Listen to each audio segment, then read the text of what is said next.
लालची लोमड़ी की कहानी। बहुत समय पहले की बात है। एक बहुत ही घना जंगल था।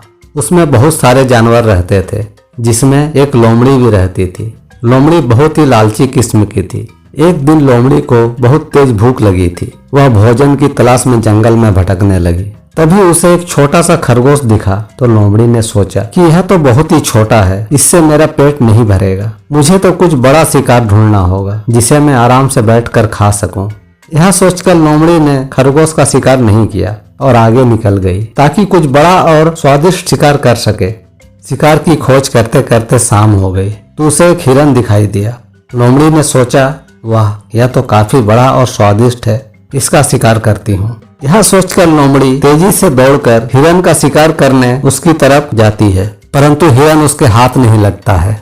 हिरन काफी तेजी से दौड़ता हुआ वहां से भाग जाता है। लोमड़ी भी काफी दूर तक पीछा करता हुआ उसके पीछे भागता है, परंतु हिरन उसकी आंखों से ओझल हो जाता है और लोमड़ी थक कर बैठ जाती है। अब लोमड़ी को यह समझ में आता है कि काश वह खरगोश का शिकार कर लेती और उसे खाकर कुछ देर के लिए तो वह अपनी भूख को शांत कर सकती थी। फिर लोमड़ी को अचानक ख्याल आया कि क्यों ना उस खरगोश का ही शिकार कर लूं और अपनी भूख मिटाऊं। लोमड़ी खरगोश की तलाश में उसी जगह आती है जहां उसने खरगोश को देखा था।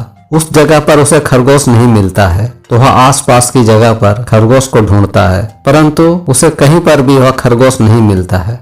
लोमड़ी बहुत भूखी और प्यासी भी थी और दिन भर की भाग दौड़ और शिकार ढूंढने के चक्कर में वह काफी थक भी चुकी थी। उसमें अब दूसरा शिकार ढूंढने की ताकत भी नहीं थी।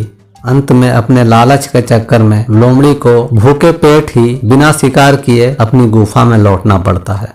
तो दोस्तों, लालची लोमड़ी की इस कहानी से हमें यह शिक्षा मिलती है कि हमें जो मिलता है उसी में संतुष्ट होना चाहिए। अधिक पाने के चक्कर में जो मिला है उसे नहीं खोना चाहिए। Please like, share and comment and don't forget to subscribe our channel. Thanks.